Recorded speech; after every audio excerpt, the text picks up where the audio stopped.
Mesdames et messieurs, chers téléspectateurs, commencé ce 20 août 2022, les travaux du dialogue national inclusif et souverain se poursuivent toujours ici au Palais du 15. Prennent part à ces assises les différentes forces vives de la nation, à l'exemple des autorités traditionnelles.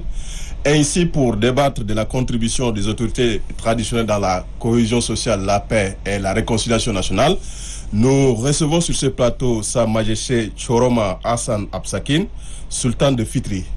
Bonjour. Bonjour, monsieur Robert. Oui, vous êtes sultan de Fitri, autorité traditionnelle. Vous participez à ces assises, aux assises du dialogue national inclusif et souverain. Alors, votre réaction par rapport à ces assises qui se tiennent ici au Palais du 15? D'abord, merci de m'avoir invité sur votre plateau. D'abord, c'est un sentiment de satisfaction en tant que chef traditionnel invité à cette grande messe. Cette grande messe pour quand même participer en quelque sorte,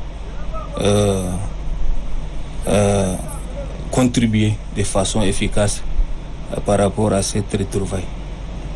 Oui, vos attentes par rapport à ces assises, qu'est-ce que vous attendez de ces assises tant qu'autorité traditionnelle?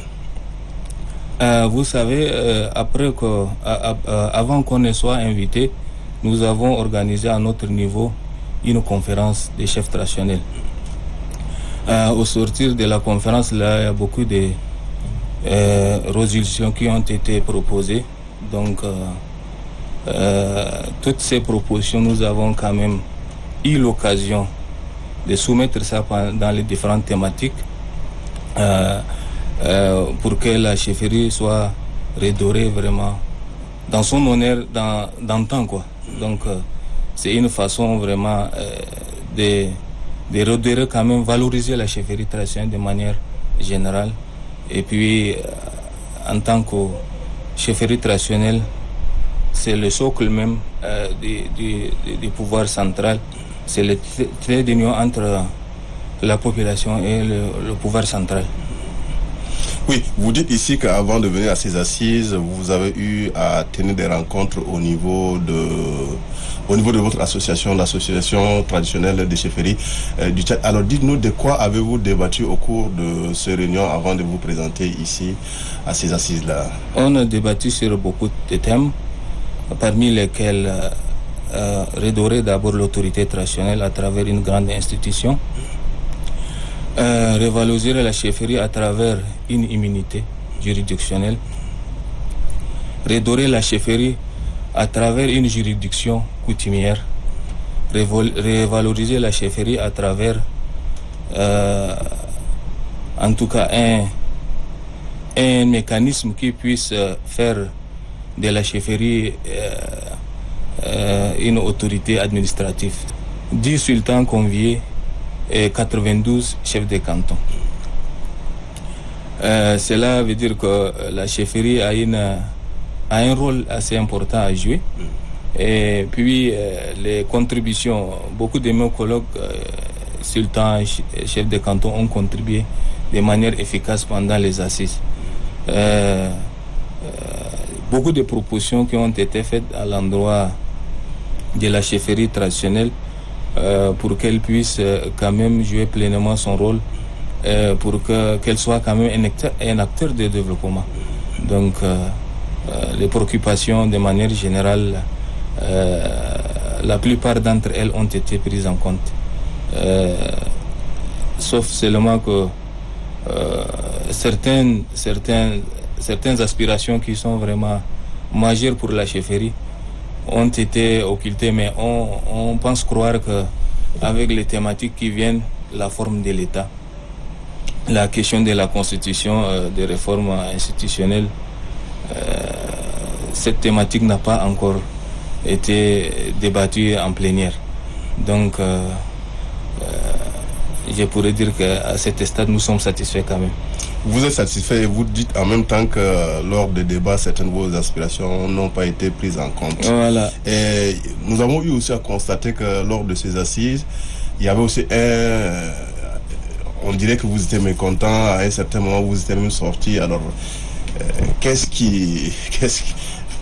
Où est le problème à ce niveau? Évidemment, justement, par rapport à cet incident, un incident qu'on aurait pu quand même éviter, simplement, parce que ces jours, d'abord, il faut noter que cette commission thématique a bien traité la question de la chefferie. Tout le monde, tous les participants qui étaient pendant la plénière au niveau du palais, au niveau de la salle, beaucoup de gens ont intervenu en faveur de la chefferie traditionnelle. Et fort curieusement, certaines de leurs propositions qui sont vraiment des propositions très belles par rapport à la chefferie, qui ont été occultées. Raison pour laquelle... Lesquelles parmi lesquelles il faut instituer une grande institution dédiée exclusivement à la chefferie traditionnelle. Il faut voir le traitement aussi des chefs traditionnels en leur dotant des moyens conséquents pour qu'ils puissent accomplir dans de bonnes conditions leur mission. Il faut aussi leur renforcer la capacité à travers le nombre de goumiers, un traitement assez l'autre là. Conséquent pour les goumiers. Voilà, ces genres de trucs-là ont été en quelque sorte occultés par l'équipe de rapportage du Présidium. C'est au moment où les gens s'attendaient à un débat pour qu'ils puissent quand même soulever ces genres de cas, où le premier vice-président avait arrêté net le débat, ce qui a suscité une colère au niveau de la corporation des chefferies. Donc, comme vous l'avez suivi, donc, les chefs ont réagi, et ils ont protesté. Personne n'a voulu retourner vers eux. C'est comme ça qu'ils ont jugé nécessaire, utile de quitter pendant un moment la salle. Et grâce aussi à la médiation du Présidium, que les chefs ont regagné la salle et que les travaux ont continué par la suite, et ils ont aussi contribué comme tout autre participant. Oui, Sa Majesté Tchoroma Hassan Absakin, il se trouve que les autorités traditionnelles au sein de leur communauté ne sont pas respectées. Il y a eu des fois où on a vu certaines autorités traditionnelles être humiliées devant leur population, certaines autorités traditionnelles être traquées en prison. Alors, qu'est-ce qui explique cette humiliation? Cette humiliation, ça pourrait s'expliquer par le fait que l'absence même du pouvoir, trop dire, l'absence même de l'administration. C'est-à-dire la notion de l'administration n'existe pas comme il se doit. C'est pourquoi un simple citoyen peut aussi défier le chef traditionnel. Et ce qui est vraiment que je déplore beaucoup, même l'autorité administrative qui est censée aider le chef traditionnel dans sa mission se trouve parfois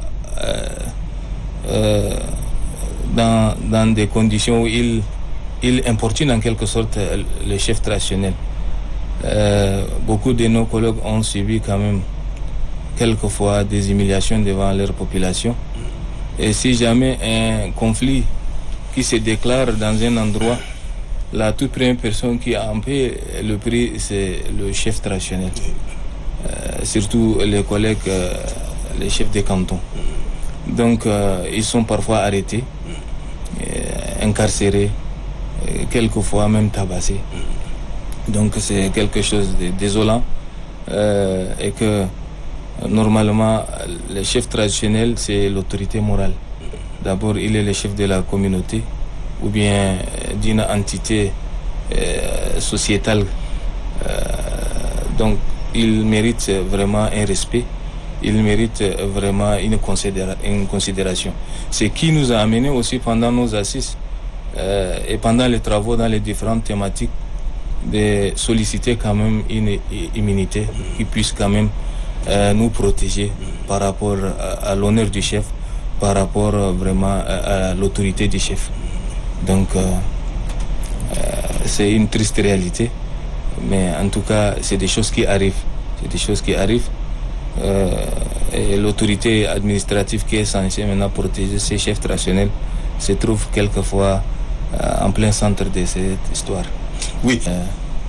Cette messe qui est censée maintenant, au sortir de ces dialogues-là, beaucoup de décisions vont apparaître, surtout les grandes institutions qu'on a émis lever et les recommandations fortes qui ont été formulées puissent quand même être une réalité.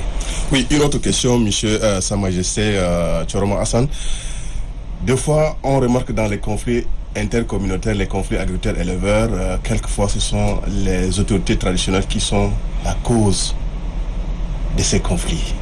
Que dites-vous? Bon, à ce que je sache, ce ne sont pas forcément les autorités traditionnelles qui seraient à l'origine des différents conflits qui sévissent ça et là. Il faut noter, dans cette question-là, il y a une part de la responsabilité d'abord est partagée, si vous voulez, mais la plus grande responsabilité incombe d'abord les chefs des unités administratives.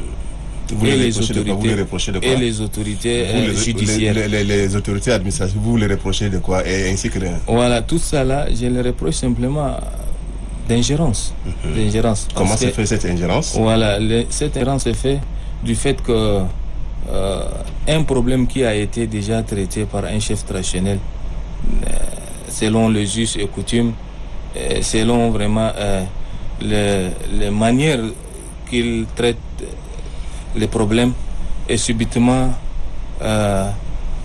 une des parties qui n'est pas satisfaite va déjà vers l'administration ou vers l'autorité judiciaire, c'est-à-dire vers la justice, au lieu de s'enquérir d'abord de la façon où ce problème a été géré ou bien a été traité, subitement ils font vraiment prendre des décisions que je trouve hâtives ou bien qui sont même contraires à la véracité même des mobiles du problème. Donc c'est ce qui fait que quelquefois les gens font justice eux-mêmes et que quand ce genre d'action se passe là, on déplore aussi des morts d'hommes, on déplore aussi vraiment des trucs qui ne sont pas vraiment bien. C'est pourquoi j'ai dit que la responsabilité est partagée, mais si vous me demandez, moi personnellement, le fait d'écarter ou bien d'ignorer les chefs traditionnels, c'est ce qui fait que les problèmes sont récurrents et qu'une solution efficace ne soit pas trouvée. Oui, mais maintenant, comment mettre fin à ces conflits agriculteurs-éleveurs qui empoisonnent les bonnes relations entre ces deux mondes ruraux? Si vous me parlez déjà de ces deux communautés-là, d'abord, ces deux communautés vivaient en paix, en symbiose, en harmonie, en parfaite harmonie d'ailleurs, jusqu'à une période récente que les choses se sont dégradées. Voilà, les choses se sont dégradées dues à plusieurs facteurs que je ne saurais citer tout ici, mais en tout cas, d'abord, il faut établir un climat de confiance, ce qui nous manquait considérablement. Ce climat de confiance ne pourrait être instauré que par la volonté politique des autres autorités. Vous savez, dans le milieu, dans ce genre de conflit agriculteurs-éleveurs, on trouve ici la détention illégale des armes. Voilà, la détention illégale des armes là, qui fait que ces conflits-là deviennent récurrents. Parce que un individu qui détient une arme devient un délinquant en puissance. Donc, quelquefois, il ne respecte ni l'autorité de l'État, ni le chef traditionnel, ni son semblable, c'est-à-dire, je ne peux pas citer comme ça, mais en tout cas, ni son semblable. Ce qui fait qu'à chaque fois, des armes de guerre. Il faut vraiment que l'État, ou bien l'État puisse quand même prendre cette question-là au sérieux pour désarmer, en tout cas, toute personne qui détient illégalement des armes. Il y a beaucoup des opérations de désarmement qui ont été effectuées, mais je trouve que ces opérations ne sont pas aussi efficaces. S'il l'était, je crois comprendre qu'au jour d'aujourd'hui, on ne parlera pas vraiment des morts d'hommes par suite d'un conflit ou bien d'une simple altercation entre un éleveur et un agriculteur. Pendant la période où les gens vivaient tranquillement et en forte harmonie, là, parce que je crois comprendre que les gens ont le rapport de force est équilibré. Et maintenant, dans cette histoire-là, il y a ce rapport de force-là qui n'est pas équilibré. Certains détiennent des armes à feu et d'autres sont restés dans leur histoire archaïque qui est simplement les couteaux de jeu ou bien les choses qu'on connaît, les armes blanches en un seul mot. Donc là cet été, et puis on a institué lorsque le deuxième forum national inclusif, d'abord le tout premier forum national inclusif a déjà dédié une institution, une grande institution à l'endroit de la chefferie, le HCACT. Oui. Le HCACT, à travers ça, cet organe a mené des missions de conciliation, missions de facilitation, missions de règlement aussi des problèmes qui ne sont pas juridictionnels. Donc il faut accentuer quand même la moralisation, la conscientisation des communautés sœurs-là pour qu'elles puissent quand même vivre en parfaite harmonie. Oui, et dans la paix. Je voudrais un peu revenir sur la question. Vous dites ici qu'il y a eu des missions de désarmement au sein de certaines communautés et que les populations continuent toujours à avoir des armes, ce qui crée aujourd'hui des conflits entre agriculteurs et éleveurs, entre les différentes communautés. Mais vous, est-ce que vous n'avez pas une part de responsabilité, surtout que le gouvernement, l'État vous implique aussi dans les missions de désarmement? Bon, dire que la chefferie a une certaine responsabilité par rapport à on vous demande aussi de dénoncer. Les armes, oui, c'est ce que j'allais venir. Le plus souvent, les missions qui partent, nous, on collabore avec la mission. On avait même dénoncé, on avait même instruit des gens qui détiennent des armes à restituer les armes. Des choses qui ont été faites. Mais curieusement, malgré qu'on dénonce, malgré qu'on demande à certains même de déposer et qu'ils l'ont fait, effectivement, la chose que je voulais dire, nous sommes un État-nation qui est organisé. On a un pouvoir central, on a des membrements à travers les différentes entités administratives. Et à ce que je sache, la détention des armes là ne sont pas légiférées dans des textes de la République comme il se doit, à ce que je sache, sauf seulement que les armes lisses par le passé. Actuellement, je crois comprendre même que quelqu'un veut acheter une arme lisse, aller au ministère, adresser une demande, avoir un permis de détention d'armes, des choses que je pense croire qu'à notre époque de maintenant là n'existent pas, parce que si ma mémoire est bonne, à un moment donné, on a fait arrêter cette façon de procéder. Mais les armes de guerre, je suis conscient que nos frontières sont poreuses, ça c'est une réalité. Mais quelquefois, les gens les procurent. Ils arrivent toujours à se procurer des armes. Donc, cela nous amène à poser beaucoup de questions. Parce qu'on n'a pas, on n'a pas rejeté la responsabilité sur l'État. Voilà, en tout cas, ce qui se passe concrètement. Donc, je me demande par où est-ce que les gens arrivent toujours à se procurer des armes. Donc, c'est une interrogation qui